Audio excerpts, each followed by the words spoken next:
And then I have other conversations where they're like, hey, I'm friends with some kind of well-known, borderline famous actors. They're hanging out at the dog park all day because it's so slow. And they're freaking out like, oh my God, it's slow even for them. I just had an image of all these A-listers just leaning against the fence at the dog park watching their dogs and just commiserating each other. I did not have an official video camera. I shot the first 3-4 episodes on iPhones. We were like, oh, let's pitch Apple and see if we'll get sponsored, which was a brilliant idea. Apple did not respond to us. It doesn't matter because we had the last laugh. We bought iPhones and then we shot it in 2 weeks and then returned them afterwards. Oh, there you go. So that's almost as good. Essentially, they did sponsor you.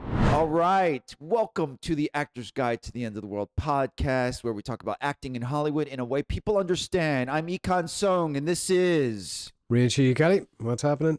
What's up, buddy? Follow us wherever you find your podcast. We have video on YouTube, on Substack, at Actor's Guide Podcast. Follow us on all social media at Actor's Guide Podcast. We're even on TikTok, folks. We're on TikTok. All the TikTokers, get on it. Get on it, guys. Every time you say that, I forget that we're on TikTok. And then every week you I know remind me, and exactly. I'm like, oh my God, Exactly. we're on TikTok. I'm really just trying to remind Rían that we're on TikTok.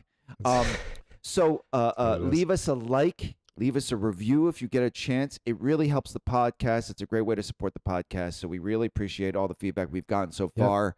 On the show for today, we talk about the massive layoffs that are happening in the studios, Disney, Paramount. We get all the bad news out and in one quick, easy swoop. Bing bong. We're not the only ones out of work. Come on in. The water's fine. An honest look at the industry right now. Good news. It's not just you. Great news is everybody's out of work. It's cool, guys. That is the good news. We also talk about creating our own projects. It's never been a better time. We talk about the first couple steps to get started, and we talk about our past experiences creating things and collaborating with others. Yes, we do. That wasn't that bad. I don't know what... Yeah, that was good. Yeah, that wasn't That's that correct. Bad. Correct. Right. And our sponsor this week is AI Headshots. Want to look like Brad Pitt? And our sponsor this week is Oh my God, I don't know if I'm going to be able to say this. Want to look like Brad Pitt, but you look like an armpit? AI Headshots got you covered. Maybe it's Maybelline. Maybe you're fugly, but thankfully there's an app for that. Oh, good. AI Headshots. It's like you, but way better. There you go. Jesus. Word around town, we got a little more bad news for the Hollywood industry. We got massive layoffs. We got Paramount. We got Warner Brothers Discovery. We got Disney. We got ABC Disney. Now, here's the thing. We're going to give a little bit of just pure, hard, cold medicine. Let's see. Paramount, 3.5% of its domestic workforce. Warner Brothers Discovery, another round of cuts. Disney, several hundred employees were cut. By the way, I just want to add this in. Deb Aquila, this was pointed out to us recently, the head of casting for CBS, casting director for the studio. There's few jobs that are this safe. She's been casting for decades, laid off. Also, I will add, David Zaslav just got a $52 million salary from last year. 60% of the shareholders voted it down, his pay package. Okay. So obviously, at no point am I asking you guys to feel sorry for David Zaslav. But my point is this is the industry right now. It's kind of nice to know that it's not just the actors and the crew it's really quiet for. Is it? Is it nice? I don't know. Well, okay, let's get into that. So go ahead. I don't know. It'd be nice to know that somebody's working. I keep hearing the same thing. Everybody I've talked to lately is just like, yeah, dead. I feel like there's some version of that I've heard forever. You know what I mean? You talk to actors and you'll always hear someone go, yeah, it's slow. You know, because sometimes at periods of time it's slow for some people and not for other people. But lately it just seems to be, I'm hearing that across the board. There are a few people I know who are working. A few over here, a few back home. And delighted for them, but it is not the norm. Yeah, you're right. You know, I think everyone's career kind of goes in waves. But hear me out. When I talk to my actor friends, they say similar things. And a conversation usually goes, Well, I have a lot of other actor friends, and they're usually working all the time, and it's even slow for them. And then I have other conversations where they're like, hey, I'm friends with some kind of well known, borderline famous actors, and they're hanging out at the dog park all day because it's so slow, and they're freaking out like, oh my God, it's slow even for them. So I think I've just had, when you said that, I just had an image of all these A-listers just leaning against the fence at the dog park, watching their dogs and just commiserating each other. that's kind of what I'm saying. You and I have the pleasure of doing this and have plenty of things to keep us fairly busy during this time. When you actually, I wish I could talk to all my actor friends all the time, all day. I wish I could. All these conversations are happening, and when I talk to my actor friends in these conversations, they say to me, I kind of feel a lot better that it's not just me. I kind of feel a lot better that I'm not alone. Yeah, I was just going to say, I mean, yes, okay, it is a couple of things. It is comforting to know that it's not you, because I sometimes feel like, I have felt certainly in the past, that everybody's working and it's just me. I'm the only one not working, which is never true. And social media doesn't help either, because a lot of times you see highlights of other people, and then if they're working, and it makes us feel worse. Yeah. People don't post about when they're not working. You know what I mean? They're like, still no job. So of course. I just want to add, it's like we try to keep things positive. It's not all roses for us. So if we're going to be honest with you of what we think the industry is, and try to be as clear as informed, but also cut away the distractions and the BS. And we're going to try to be honest with you guys. Yeah, it's only mostly roses for us. It's only 98% exactly. Roses, 2% thorns. I think what's helped me with that kind of stuff is just doing things like this podcast, or being in class, or, I look at people. There's so many people around me making their own stuff at the moment. I think that's probably the key. I think that's probably the solution there, because it's grand to say, oh yeah, nobody's working, it's very slow, but it's not super helpful.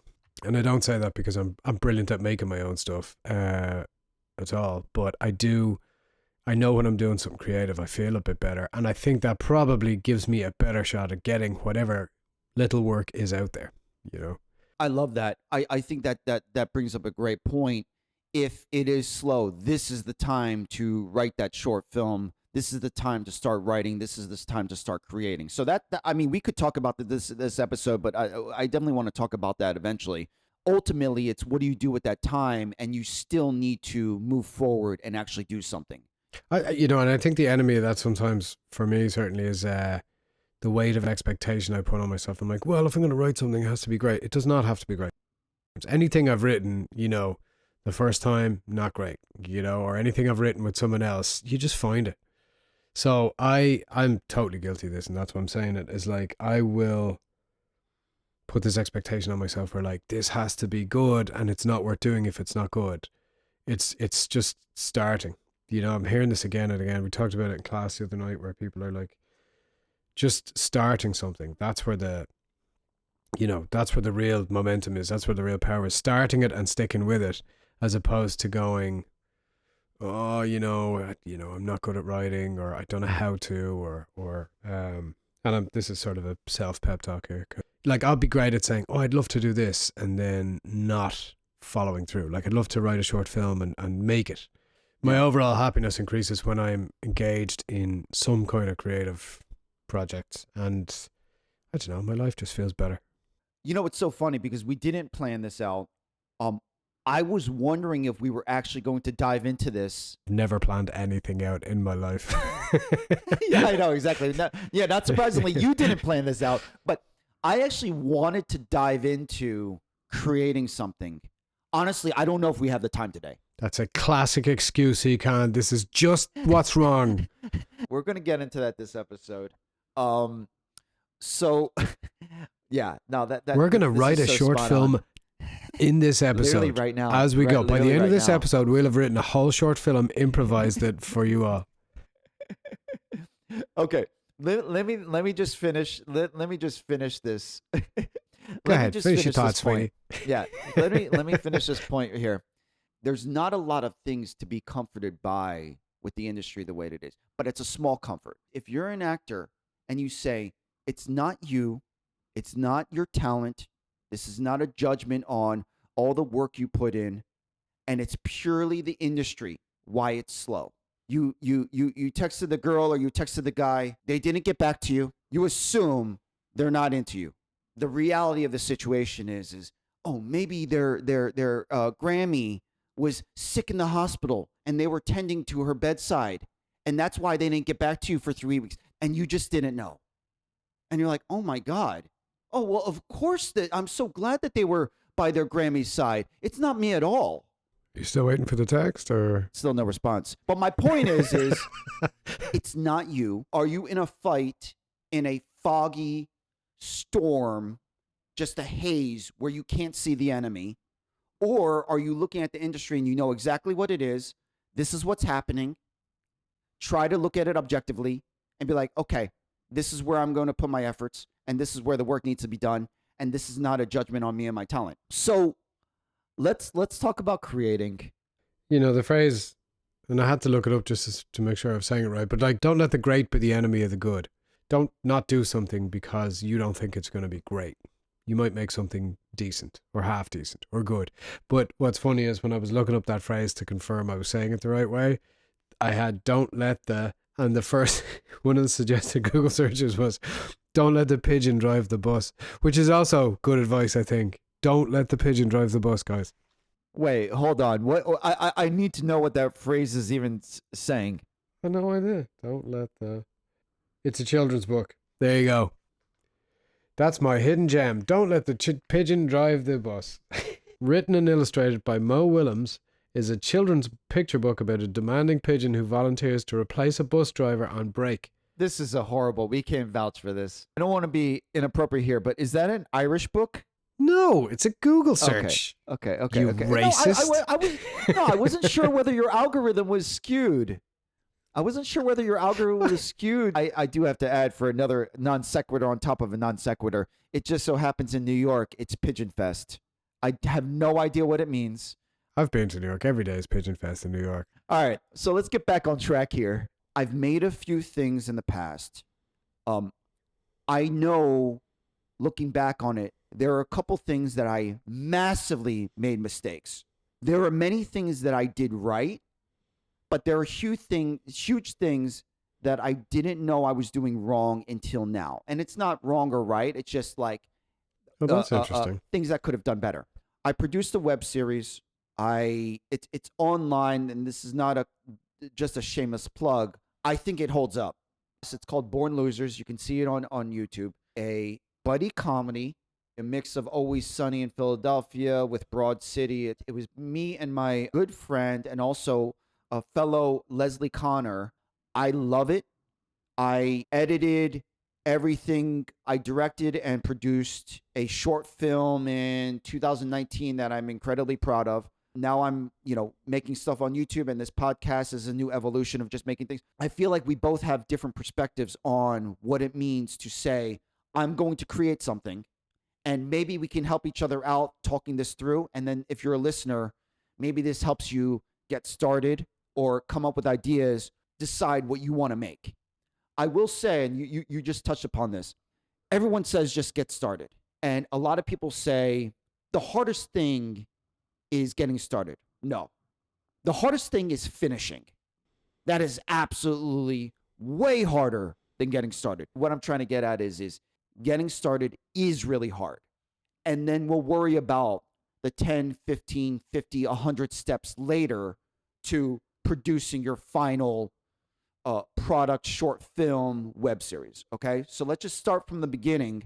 What was really important for us, and I think that kind of goes across the board with how I look at creating things. We were going to try to make it as simple as possible. And when I say simple, I mean low budget and low resistance. By the way, I did not have an official video camera. I shot the first 3-4 episodes on iPhones. Okay. Now keep in mind, it wasn't that revolutionary, but this was 7 or 8 years. And we were like, how do we make this so simple And even though it's shot on iPhones, and we actually did have a proper DP, director of photography, doing the camera work while we were acting and shooting it, we ran this like a real TV show. We were like, oh, let's pitch Apple and see if we'll get sponsored, which was a brilliant idea. Apple did not respond to us. It doesn't matter because we had the last laugh. We bought iPhones and then we shot it in 2 weeks and then returned them afterwards. Oh, there you go. So that's almost as good. Essentially, they did sponsor you. Exactly. They just didn't know it. So keep in mind, that's our attitude. Now, here's the thing. Feed your crew and actors well. You guys know I love to eat. Happy set is a well-fed set. We're not skimming on the necessities of treat your crew and actors well. We want to have a tight set, but that's how we looked at it. How do we make this as cheap as possible and as smooth as possible where we all have a good time? And I will say, our web series, we filled out SAG paperwork. This was a SAG project. It's not that hard. Sure, it's another thing you have to fill out, but we filled out SAG paperwork. So these are the things that we prioritize. By the way, I will admit this. This was all SAG. We deferred our pay. Now, Okay. I will. I am not going to lie about that. Saying I wish that we were paying everyone. I guess with new media it's a little different, but I don't want to get into the weeds. But we could have paid actors on those days, right? We deferred it. Basically, deferred is in the contract. You would pay actors a negotiated amount if the web series makes money later on. So say, for example, if you sell it to YouTube, if you sell it to blah, blah, blah, and you make money, then the actors would get paid. So this is a way to make something that's union, because this is interesting. So this is, if you want to make something and use union actors, and you want to make something with your friends for cheap or nothing, and if you want to go the union route, this is what you can do. You can do like a deferred payment, fill out the paperwork. Exactly. Does it cost? Is there a cost involved in that? No, or? there's no cost at Okay. all. Great. This is good info. Years ago, I was part of a web series with a bunch of people that we knew each other from Second City. We were all in class together in Second City. Years ago. It was great. It was so much fun. We did 6 episodes, I think. I think we were punching above our weight for what it was. There was a real freedom in it to just play. I feel like that's a big benefit of making your own work, is that you do have that freedom, because you don't really get that freedom in other jobs the same way. Certainly not until you're at such a level as, people will tolerate it and encourage it from you because that's why they hired you. Oftentimes, particularly, with TV, you're brought in to do a job and then you leave. You don't have time to experiment and, try things because it doesn't fit into what everybody else is doing. So I love that. If you listened to our episode last week, you dropped a gem. You were talking about an acting auditioning workshop, and Michael Kostroff, this mantra that he had before every audition: "You're not going to get the fucking job." It released the pressure off of him. And it's funny because I was thinking about creating stuff, and to piggyback off of that, what I realized is this idea that if you're going to create something, or let's say a web series or a short film, no one's going to watch your shit. That it felt like the same thing. There's kind of a freedom in that. you mean No that in one a is good going way, to right? watch your shit. Yeah, exactly. There's no scrutiny. Exactly. Yeah. So there's a lot of freedom in that, because if you're scared of being judged, if you're scared about being scrutinized, if you're scared about putting yourself out there, it could be social media in some sense. Get away from the expectation that you're going to go viral. Create the thing and do the work, and maybe you'll enjoy the pleasure of working and collaborating with your friends, and that might be enough. And get away from that expectation. No one's going to watch your shit. If someone watches it, it's a pleasant surprise. Yeah. Yeah, absolutely. And I don't think there's anything wrong with thinking, oh, this might be good for a reel, or to use it to market yourself in any way. But I think you're absolutely right. You can't go in with that attitude. And I think, Exactly. or it doesn't serve you to go in with that attitude, I don't think, because it doesn't sort of engender that freedom. And I also think the ideal is to take the attitude that you're talking about here with all this stuff, like no one's going to watch this, no one's going to scrutinize this, and take that forward into stuff that people might actually watch, or, you know, into bigger jobs. I think the ideal is to cultivate that sort of creative freedom in whatever you do, and bring it to wherever you go. Because, and I've talked to a number of friends about this, and some of them I think we'll probably have on the podcast, and I'd love to talk to them about it a bit further. But it's the idea of Emmett talks about it a bit, my pal, going into a show with the attitude of being, you know, maybe you're number 3 on the call sheet, but going in with the attitude of a number 17, where you can play and it doesn't really matter, to give yourself that freedom, whatever it is that gets you to that place of freedom and play. Because, and this is going to sound a little morbid, but sometimes the way I try and get out of my own way with that stuff is when I find myself worrying about how it's going to be seen, or I'm watching myself through other people's imagined eyes, not their actual eyes, because it's me imagining somebody looking at me with a critical eye. I think, well, all of these people, including myself, will be dead someday, and none of this is going to matter anyway. It's not, 100%. It's never as serious as you think it is. Like the stakes, it's never everything is riding on this, or, you know, this is make or break. And the other thing about breaks is, about things that, you know, this is my big break. I've talked to so many people who've told me that, like, it's never the thing that you think it's going to be. It's never, sometimes a job they thought was going to change their life didn't, and then something came out of left field that they just didn't think about at all, and then that changed their whole careers. How many times have you heard that story? Yeah, exactly. I love all that, and to think that we're in control, or we can mastermind those type of things, we're lying to ourselves. And also, to bring it back to this, if you think something's great for your reel, a lot of times it's not. Yeah. And if you do something, you're like, oh, that's not going to go on my reel, and you're like, oh my God, that was actually really good. You will always be surprised. Be open to the surprise. That thing you said about Emmett, it's so funny that you said that. I love that. I feel like the switching, the reframing, if you're number 3, pretend like you're number 17, or imagine that there's less pressure on you. I can see value in, if you're number 17, pretend you're number 3. Now that does not mean that pretend you're the executive producer, showrunner, that you're the boss. But what I'm saying is you are a peer on set. You want to be professional. You want to be civil, but you can hold space. Your favorite phrase. My favorite phrase. You can have the status of being a professional actor who's in charge of your job. Yeah. And I can kind of almost, I almost might have more freedom if I'm number 3 on the call sheet. Maybe, hey, can I do one more take? Something like that. And I could see both ways. It might be beneficial. I certainly think you have more power, and it's easier, I've found, to be a bigger part of something than a smaller part of something. But it depends. It depends what helps you get there. And I know for him, it was that attitude of, like, you know, he has the freedom to play. He brings that freedom to sort of play into it based on an experience that he had with being a number 17 or whatever, where he was just completely free. So it's whatever gets you there. If that helps you the opposite way, do it too. But I think you're right. You should never apologize for being there. Never apologize for sort of, you know, you're there, you deserve to be there. If you're there, you deserve to be there. You have a right to be there. So just enjoy that. Getting back to the nuts and bolts. What do you have at your disposal? We had a camera, or we had cameras.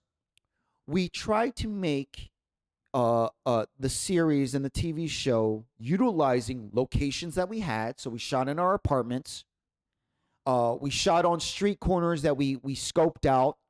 How do you make this stupid simple of what would make a good TV show? Now, in a perfect world, you're renting out an airplane hangar. Starting out small, we were like, we believe in this show. We believe in the situations that we're writing. We believe in the characters and the relationship. We tried to make a great show, and maybe it would be good on our reel. But ultimately, the goal was, this is a 5-6 minute episode that is funny. And the other thing we had at our disposal was great actors that we were friends with, that we could trust, who wanted to be in our show. and they also worked for essentially no pay.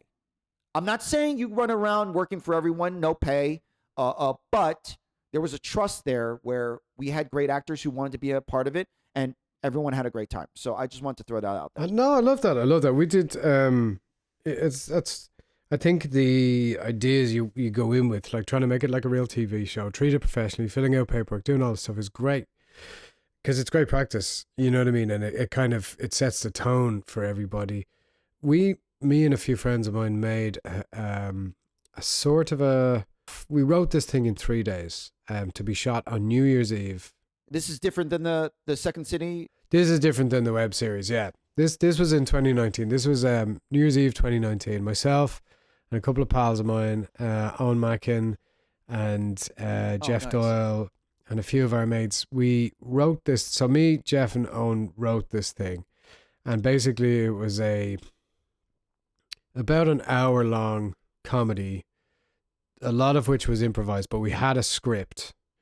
But we had the freedom to improvise within that. And it was done sort of mockumentary style about a stand-up comedian. I played the stand-up comedian. It was called, God, I can't remember the name of it. Jerry Ray and a dog named Winston or something like that. So anyway, the premise was, there was somebody had kidnapped my dog, and it was the night of my stand-up, my comeback gig. I'd been a stand-up. So the way it was a very ambitious idea, but the way we did was we shot it in the streets of Dublin overnight. We started off at the venue where the gig was going to be, and then we shot it walking through the streets of Dublin, and we had people meet us at certain points and shot it kind of guerrilla style, mockumentary style, and made it on the fly. And it was almost really, really good. Like, I think had we had a little more time to prep, there were some bits of it that are very funny and some bits of it that are great.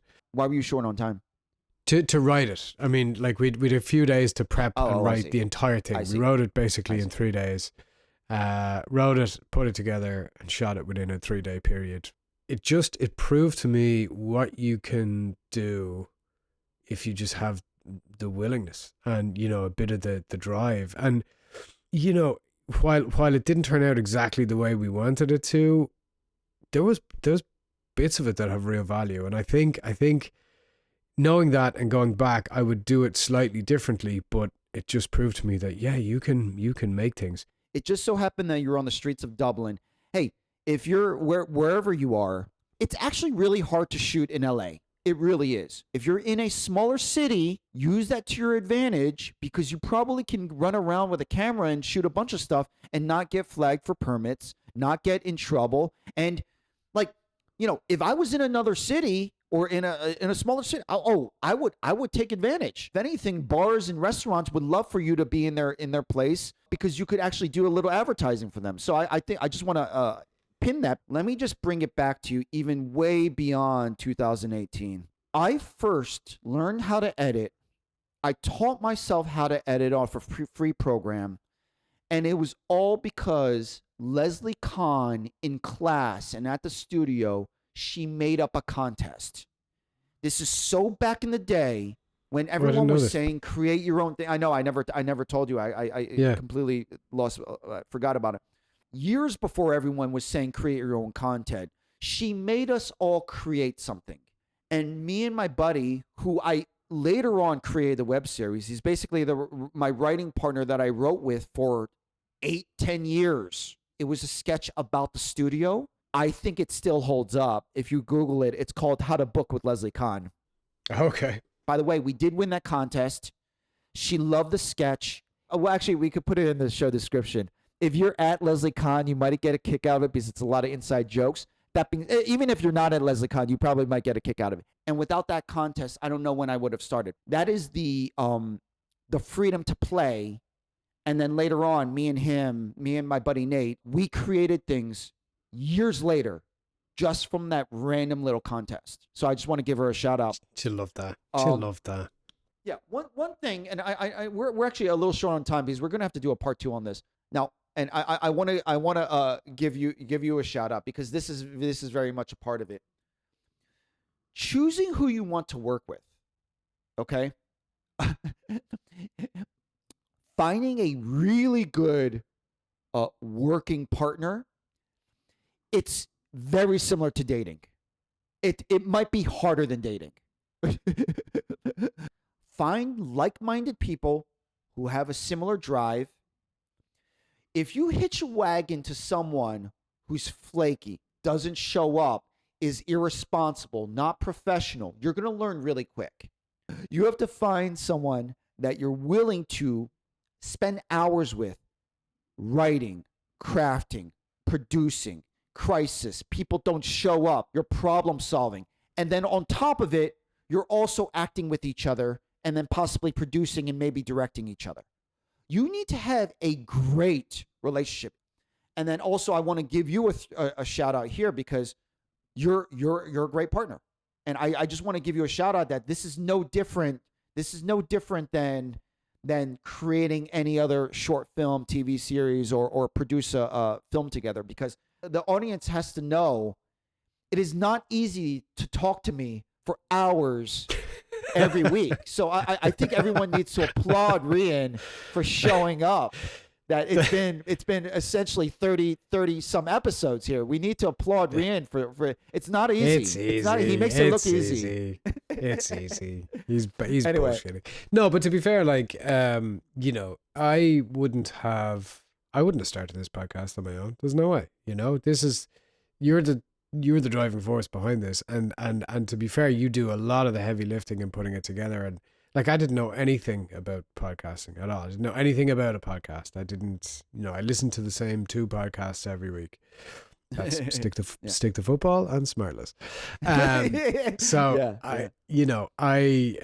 but it's been a really enjoyable experience doing this, and it hasn't felt like work. You know, most of the time it's felt like fun and interesting. And sometimes I don't feel like, you know, there's days when I'm like, I don't feel like I have anything to say of value, you know, where I just don't feel like I have anything to offer.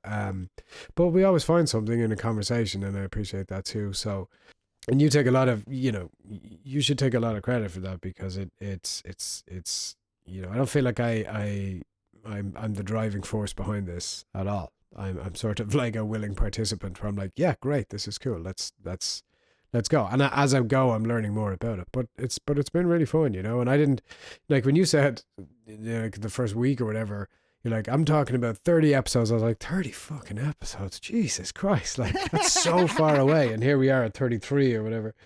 I know, exactly.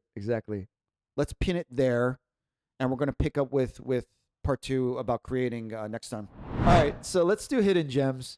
I've been trying to think of a hidden gem all fucking morning, and I haven't done anything. All I've done is work. I haven't been anywhere. I haven't done anything that's not work related. You know, this is a good practice, because I was trying to think of a hidden gem, and is there anything in your week that was useful? Is there anything in your week that your friend told you, hey, this was nice, blah, blah, blah? Did you talk to anybody at any point? Oh, that's a good idea. Yeah. I'll leave this in the recording, because this is helpful for us to have people understand what hidden gems are. But is there anything that was ever useful in your life recently that just, hey, this actually made my day a little bit better? Yeah, I suppose it could be advice. That's a good, okay. That's a good qualifier. Yeah, it could be a mantra. It could be a word of advice. It could be a million things. Could be a joke. There you go. I know you got plenty of them. I don't know that I do. I've never been a joke person. I've always just been, I try and be funny if I can, but like, I don't have a lot of jokes stored up. Really? You know? I thought Actual you actually jokes. did. You know what? I've one great joke that was told to me by a guy I used to work with many years ago. A guy called Jim, when I worked in a publishing company, and Jim would sit across the desk from me. And this is my hidden gem, by the way. Okay. One time Jim turns around to me and he goes, Rían, there's a man in your garden with a pointy hat and a fishing rod. Do you know him? Wow. There was a transatlantic delay there. Oh man. Okay. Well, I'm glad that I got it, and I thought it was funny. So that's great. I'm glad you did too. It only took us the entire time difference from the East Coast to the West Coast for it to land. I don't think the delay was due to the internet connection. All right, cool. So that'll be your hidden gem. I wasn't sure where to go with this hidden gem, but the hidden gem this week. So it was my birthday this week. That's not the hidden gem, but thank you everyone. So here's the thing. Thank you. Round of applause. Round of applause. I'll try to get through this quick. I have a old tradition with a buddy. We treat each other out for our birthdays. It's a little different now because he lives in a different city. I'm also happen to be in New York, but he was in New York for work. I did some research. I tried to pick the perfect restaurant in all of New York. Now, if you know New York, picking a perfect restaurant is nearly impossible. I went through Infatuation. I went through Reddit. I was looking for the What's perfect. Infatuation? I don't know. Infatuation is a very popular blog about food wrecks, mostly restaurants. So you should get on that. They have one for every city. And needless to say, this is a lot about New York. No one agrees. You're going to have a huge debate about what the best Italian restaurant is, where they're blah, blah, blah, all these things. So New Yorkers are very snooty. I love you all. They're very snooty. But I was like, I'm not going to go with a traditional steakhouse. I'm going to go with Italian. I'm going to go for a change of pace. So just imagine trying to pick the perfect Italian restaurant. Perfect ambiance, not too expensive, but also not too cheap. Okay. Anyway, I pick a restaurant. It's Sisiamo. I don't know how to pronounce that in Italian. Let's just imagine Sisiamo. I don't know. Something of that. Right. Brilliant. It was a great restaurant. So authentic. It was a great restaurant. I want to say the reviews, for the most part, were spot on. Very rich, very creamy. The pastas are amazing. Entrees are pretty good, but get the pastas. Get the onion torta. Well, I'll put pictures in the video. Pastas will blow your mind. It also may destroy your stomach. Okay. Anyway, all the reviews I went through, this is exactly what I was expecting, but this is spot on. I stand behind my pick. The restaurant was great. And who do I see is also in the restaurant? Giada De Laurentiis. Now, I'm not assuming you know who Giada De Laurentiis is. I do not. I wish you did. Giada De Laurentiis, the gorgeous, beautiful chef, TV personality. Anyway, for all the foodies out there, Giada De Laurentiis was in the restaurant, and I've never been more validated. So that's it. Si siamo, everyone. Si siamo. Well, that's our show, everyone. Hope you enjoyed it. If you get a chance, please leave a review. We're on YouTube. We're on Substack. We're on all social media at Actors Guide Podcast. See you next week.